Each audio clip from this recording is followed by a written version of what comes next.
조현병 환자라고 해서 모두가 폭력적이다라는 건 절대 아니에요. 어줍잖게 흉내내면서 감형을 바라지 마세요. 안녕하세요. 정신과 의사 박서입니다. 여러분 혹시 그거 아세요? 우리 조현병 환자분 중에 자신의 병을 스스로 혼자 의심해서 찾아오시는 분은 아무도 없습니다. 일부 혼자서 찾아오시는 분들도 계시긴 합니다. 한 10분 중에 2분 정도는 그런데 그분들은 이미 예전에 진단을 받아서 계속 잘 관리를 받아오신 분들이 그래요. 그러면 본인이 본인의 병을 잘 모르는데 이거 어떻게 해야 되나요? 그래서 오늘 영상이 너무나도 중요합니다. 주변에 내 가족이나 혹은 친구, 지인이 이런 증상이 있다라고 한다면은 얼른 좀 상담을 받거나 치료를 받을 수 있도록 해야 돼요. 어떤 증상이냐? 바로 이 전구 증상인데요. 조현병이라고 하는 건 사실 지금 진단적 한계가 있어요. 그래서 지금 그래프 보이시죠? 파란 색깔 선이 우리 망상이나 환각 같은 어떤 정신 증상입니다. 요게 탁 생겨야지만 조현병이라고 진단은 할 수 있어요.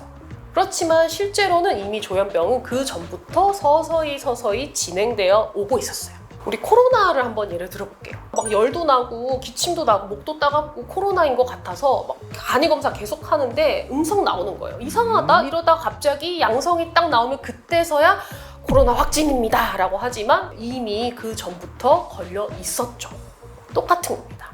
조현병도 이렇게 전구 증상이 분명히 있습니다. 이때 발견을 해서 조기에 치료를 한다면 그 예후가 훨씬 더 좋다는 연구들이 있어요. 근데 반대로 이 전구 증상이 있는 사람이 그대로 방치했을 때 40% 이상은 2-3년 내로 조현병으로 진단이 된다는 연구도 있습니다.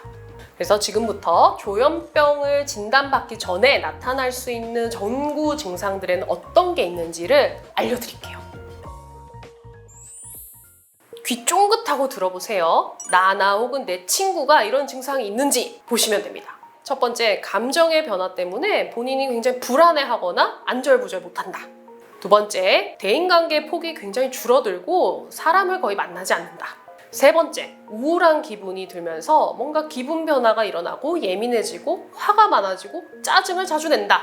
네 번째, 집중력이 떨어지고 전반적인 학업이나 어떤 직업의 기능이 떨어진다. 다섯 번째, 생각을 간단하게 정리하는 것이 굉장히 어렵다. 여섯 번째, 잠을 제대로 자지 못한다. 일곱 번째, 식욕에 변화가 오거나 여러 가지 신체 증상, 머리가 아프거나 여기저기 쑤시고 아픈 그런 증상들이 증가한다. 여덟 번째, 나 자신 혹은 내 주변 환경이 뭔가 예전과는 다르다고 느껴진다. 아홉 번째, 다른 사람에 대한 뭔가 사소한 의심이 자꾸만 늘어난다. 열 번째, 다른 사람이 보지 못하는 혹은 듣지 못하는 그런 환각 증상들이 간간히 나타난다. 11번째, 무언가를 하고자 하지만 정작 결단을 내리지 못한다. 12번째, 하루 종일 방 안에 누워있는 시간들이 자꾸만 늘어난다. 13번째, 자세나 언어, 표정과 같은 것들이 어색해지고 뭔가 혼자서 웃는 그런 특이한 행동들을 하게 된다.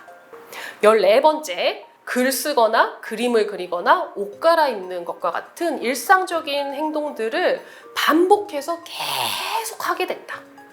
잘 들으셨죠? 만약에 나와 혹은 내 주변의 가족, 지인이 이런 증상이 있었다면 일단 상담을 좀 받으시고요. 그러면서 꾸준히 관찰을 합니다. 그러다가 만약에 망상이나 환청 같은 것들이 딱 나타났다 그러면은 사실 조현병이 이미 그 전부터 진행되고 있었기 때문에 빨리 치료를 받으셔야 돼요. 아까 그 그래프를 다시 한번 보면 빨간 색깔 선은 뇌 기능을 얘기합니다. 보시면 전구 증상일 때 벌써 뇌 기능이 많이 떨어져 있죠. 그러다가 파란 색깔 선이 나오는, 즉 정신증이 나올 때 조현병을 확진받을 때는 이미 뇌 기능이 많이 떨어져 있는 상태라는 거예요. 그래서 어찌됐건 간에 빨리 이거를 치료를 시작하는 것이 너무나 중요하고, 그리고 이런 정신증이 딱 발병해서 이제 확진을 받았어요.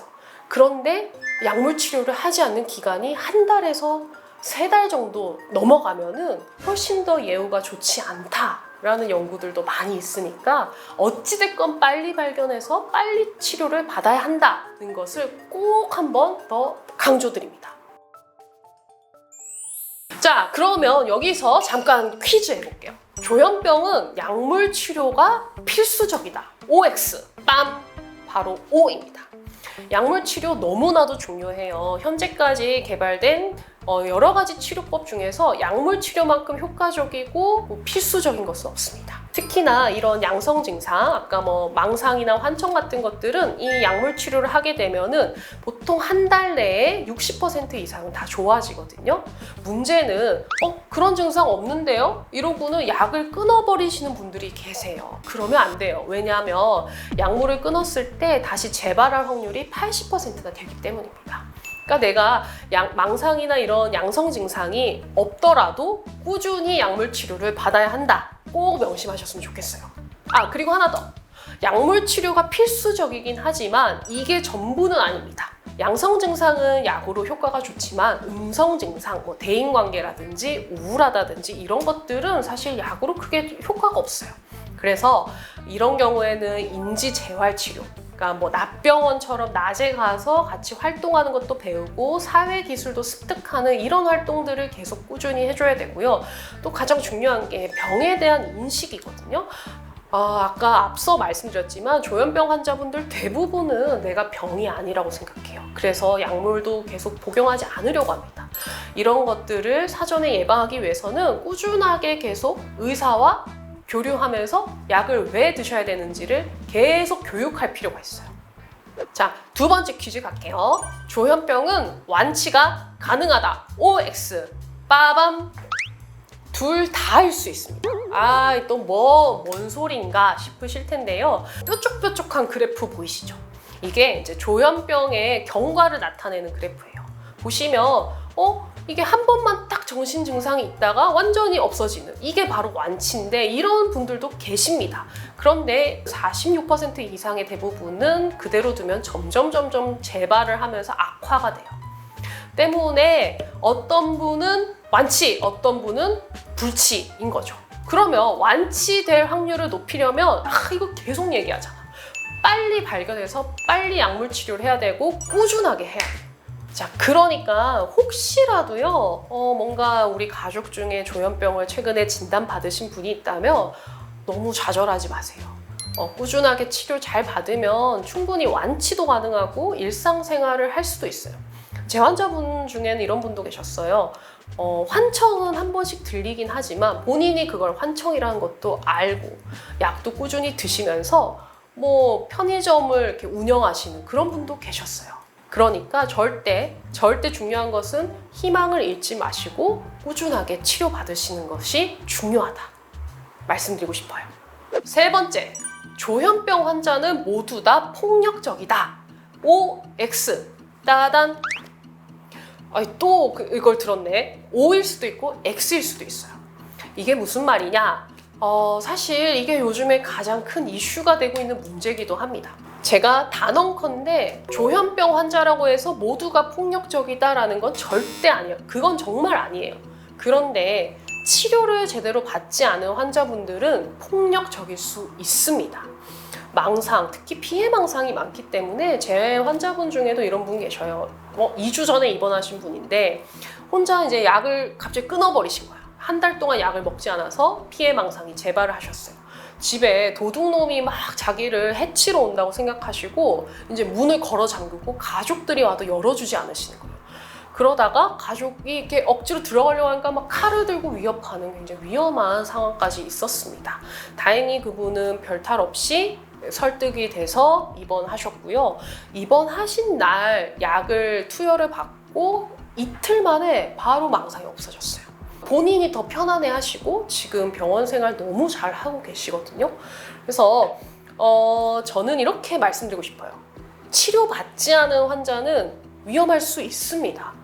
그래서 중요한 거는 우리가 어떻게 하면 이 조현병 환자분들을 막 터부시하거나 낙인을 찍을 게 아니라 더 잘 다독여서 빨리 진단하고 치료를 받을 수 있게끔 유도하는지, 저는 그게 더 중요한 것 같아요. 근데 저는 꼭 당부드리고 싶은 게 언론 보도에서도 치료받지 않은 조현병 환자와 치료받은 조현병 환자를 꼭 구분해서 명확하게 구분하셨으면 좋겠어요. 안 그래도 사회적인 편견 때문에 마음에 상처가 많은 우리 조현병 환자를 뭉뚱그려가지고 뭔가 범죄자처럼 이렇게 얘기를 하는 건 정말 옳지 않다고 생각하거든요.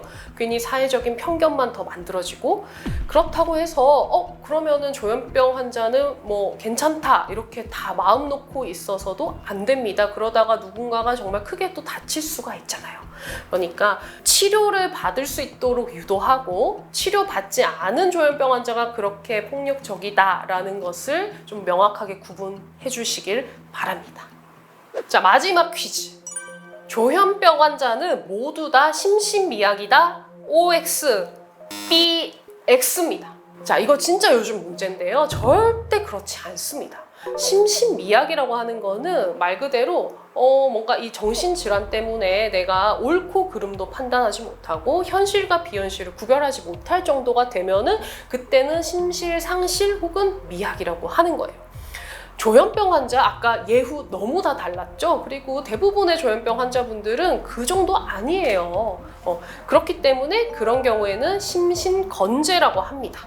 정말 일부 나쁜 그런 범죄자들이 뭐 갑자기 자기 감형 좀 받으려고 막 우리 정말 치료가 필요한 조현병 환우분들인 척하면서 뭐 망상이 있네 뭐 이런 이제 어줍지 않은 막 연기를 하는데 진짜 그거 다 걸립니다, 여러분. 심신미약인지 심신이 건재한지를 판단하기 위해서는 우리 정신감정 절차를 꼭 받아야 됩니다. 한 달 이상, 최소 한 달 이상 병동에 입원을 해서 24시간 의료진의 어떤 관찰 하에 다양한 검사도 받고, 특히나 정신과 전문의가 직접 대면 진단을 수차례 반복을 하거든요. 정신과 전문의는 딱 보면 압니다, 여러분. 그 특유의 억양, 자세, 말투, 그리고 증상을 호소하는 내용을 들어보면 이 사람 정말 조현병 환자 맞구나. 이 사람은 거짓말 한다는 거 정말 티가 나요. 어줍지 않게 흉내내면서 감형을 바라지 마세요. 화가 나죠. 오늘 이렇게 조현병을 진단받기 직전에 나타날 수 있는 여러 가지 전구 증상에 대해서 같이 얘기를 나눠봤고, 또 조현병의 어떤 편견과 오해들을 풀어보는 시간을 가졌습니다. 제가 꼭 말씀드리고 싶은 건 계속 강조됐지만, 조현병 너무 무섭고 두려운 막연한 질환이 아니라 흔히 있을 수 있는 질환이고, 또 이것을 제때 빨리 발견해서 꾸준히 치료한다면 충분히 극복할 수 있는 질환이라는 것을 말씀드리고 싶어요. 그러면 저는 다음 이 시간에도 더욱더 정신건강에 유익하고 즐거운 재밌는 내용으로 다시 찾아오겠습니다. 그때까지 안녕히 계세요. 정신과 의사 박서희였습니다. 감사합니다. 그리고 보호자가 연락이 아예 두절되는 경우도 많고, 보호자분들도 지쳐서 그럴 수도 있고, 진짜 돌아가신 분들도 있고, 그러니까 세상에 그분들 혼자 남은 분들이 진짜 많거든요. 이 사람들을 진짜 계속 케어해주고 치료도 해주는 그런 거는 결국에는 사회적 기반밖에 없는 것 같아요. 이게 뭔가 개인의 어떤 역량, 어떤 가족의 역량으로 맡길 수는 없는 부분이 분명.